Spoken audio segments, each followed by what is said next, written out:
German soldiers trained to expect brutal treatment in American captivity instead encountered something far more psychologically devastating: generosity that challenged their fundamental understanding of the world.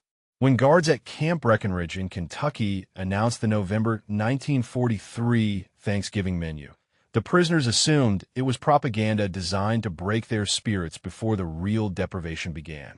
Hauptmann Ernst Schneider read the posted menu with growing disbelief. Roast turkey with stuffing, mashed potatoes, sweet potatoes, green beans, cranberry sauce, fresh rolls with butter, pumpkin pie, apple pie, coffee, and milk. He turned to his fellow officers and laughed bitterly, convinced the Americans were mocking them with promises of abundance before delivering the starvation rations they truly deserved as defeated enemies. The mathematics seemed impossible. His own family in Stuttgart had not seen butter in 18 months. When a mess hall doors opened and prisoners filed past serving stations, the reality exceeded even the printed menu. Steam rose from massive turkeys being carved by American cooks, who loaded each plate without measuring portions. Oberleutnant Klaus Weber watched his plate accumulate food until it overflowed: 3 thick slices of turkey, mountains of potatoes drowning in rich gravy, vegetables glistening with butter, and rolls so fresh they steamed when broken open. His hands trembled holding the tray. In 2 years of military service, he had never witnessed such abundance. The German army's best field rations paled against this feast prepared for captured enemies.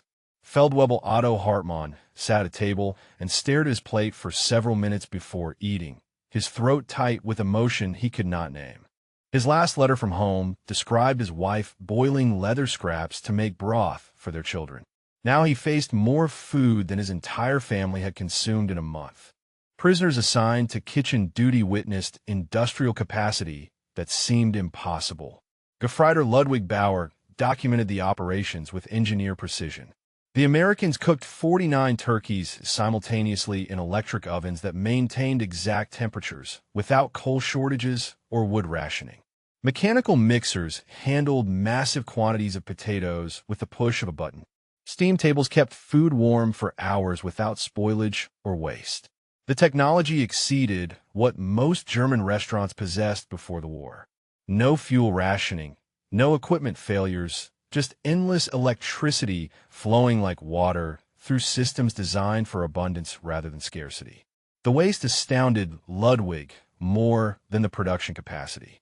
Potato peels went directly to garbage bins instead of being saved for soup stock. Vegetable trimmings fed pigs rather than people. Entire batches of rolls were discarded for having slightly irregular shapes. Perfect food rejected for cosmetic imperfection. The evening after Thanksgiving found prisoners struggling to write letters home. How could they describe this impossible feast to families surviving on turnip soup and sawdust bread? Unteroffizier Franz Bergmann started 3 different letters before abandoning the attempt entirely. Telling his wife about the abundance felt like cruelty, reminding her of deprivations she could not escape while he grew fat on enemy generosity.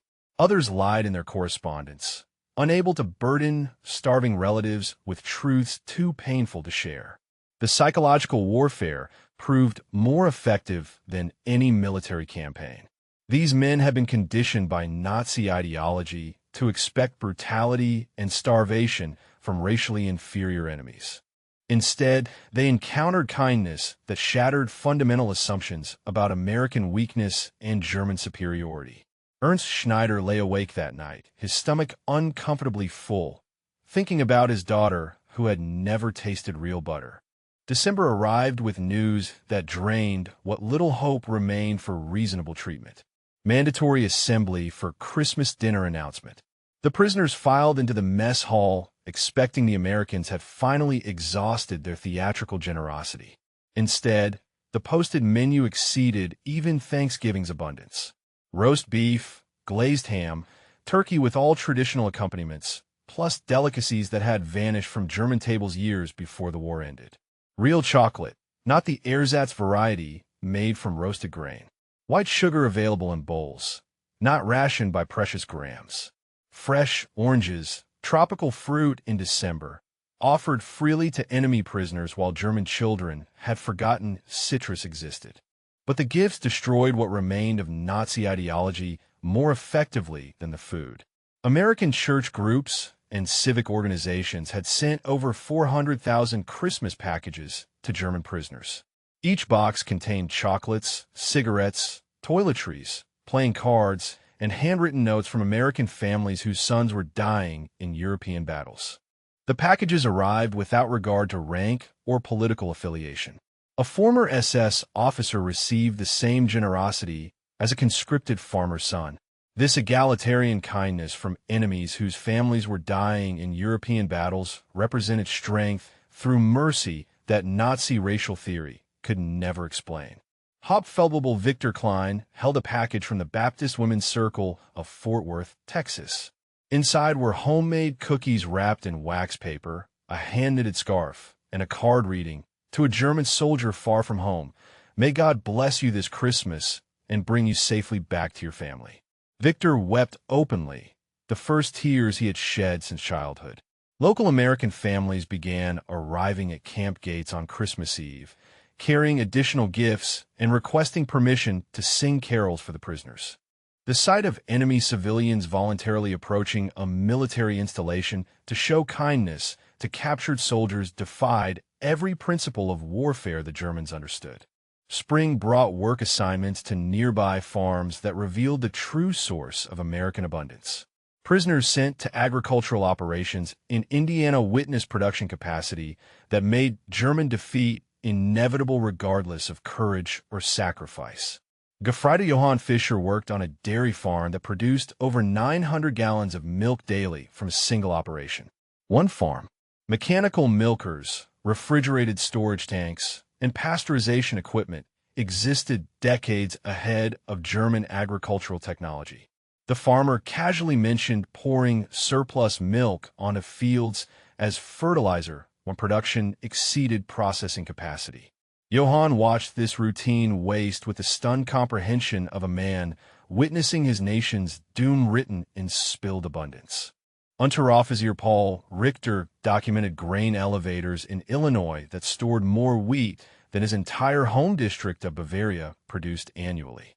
The silos stretched toward the sky like monuments to industrial supremacy, each one representing agricultural capacity beyond German comprehension.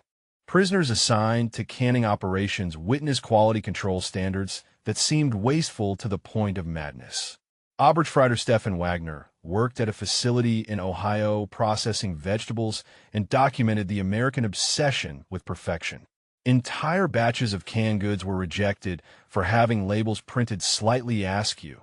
Perfectly edible food discarded for cosmetic imperfection. Only nations possessing unlimited abundance could afford such standards. The inspectors threw away more food in a single day than Stefan's village consumed in a week. The psychological impact multiplied as prisoners understood the mathematics of industrial capacity. American agricultural production exceeded consumption so dramatically that aesthetic standards became more important than preventing waste. German soldiers raised on propaganda about American weakness and decadence now witnessed a society that created surplus so routinely that perfection mattered more than necessity. This was not weakness, but overwhelming strength, the ability to reject abundance because better abundance waited in endless supply. The journey home in late 1945 revealed the complete scope of Germany's destruction in ways no military briefing could convey. As trains crossed from American-controlled Austria into Germany proper, returning prisoners pressed faces against windows, witnessing a moonscape of ruins where cities once stood. At Munich Station, civilians with skeletal frames begged for food scraps from Allied military trains. Children with swollen starvation bellies extended trembling hands toward the windows of prisoner transport cars. Unteroffizier Franz Bergmann documented the horror in his journal. "We returned to hell wearing American-fed flesh. My wife thought I was an imposter, too healthy, too well-nourished for a returning soldier. My son, born while I was gone, has rickets from malnutrition. The shame burns worse than any battle wound. Ernst Schneider found his family in Stuttgart living in a bombed cellar, surviving on potato peels and stolen grain. His daughter did not recognize him. The physical reversal proved swift and brutal. Military government surveys tracked former prisoners losing 30 to 50 pounds within 6 months of return. Bodies built on American rations could not survive on German scarcity. The American weight disappeared like morning frost, leaving men who appeared older than when first captured despite their comfortable captivity. Johann Fischer returned to his village weighing 182 pounds, up from his capture weight of 131. 6 months later, he weighed 135 pounds. The American body could not survive on German rations, he explained years later. I gave my food to my children, lived on potato peels and stolen grain. Better to have known continuous hunger than to know fullness and lose it. Victor Klein's wife wept when she saw him, not from joy, but from the cruel contrast between his health and their children's starvation. He divided his rations among 4 mouths and watched his American flesh melt away within weeks. Yet these men carried something more valuable than physical health back to their ruined homeland. Knowledge that abundance was achievable through democratic systems rather than conquest. They had witnessed a society that created rather than destroyed, that shared rather than hoarded, that treated enemies with dignity rather than brutality. Many former prisoners became crucial architects of German Reconstruction, implementing American agricultural methods they had observed during captivity. Johann Fischer established agricultural cooperatives in Bavaria using mechanization principles learned on Indiana farms. His yields increased 38% within 5 years, demonstrating prosperity came from production rather than plunder. Stefan Wagner introduced American food distribution methods that helped prevent post-war starvation. His experience working in canning facilities had taught him that efficiency and abundance were achievable through organization rather than oppression. When the Marshall Plan was announced in 1947, former prisoners understood its significance better than most Germans. They had experienced American generosity firsthand. Studies conducted throughout the 1950s revealed that former prisoners held dramatically different attitudes than Germans captured by other powers. They were more likely to support democracy, embrace economic cooperation with America, and maintain positive views of their former captors. The Thanksgiving and Christmas experiences had proved transformative in ways that formal education could never achieve. Professor Heinrich Muller's comprehensive 1956 study concluded the American camps functioned as inadvertent schools of democracy. Through full stomachs, prisoners learned what ideology had hidden, that democratic capitalism could create abundance, while fascism only promised it. They were converted through consumption rather than coercion. In the 1960s, as former prisoners aged into positions of influence, many recorded detailed testimonies about their captivity experiences. Their accounts consistently emphasize holiday meals as the most psychologically impactful moments. The abundance had challenged fundamental assumptions in ways that military defeat alone could never accomplish. These German soldiers returned as unwitting ambassadors of abundance.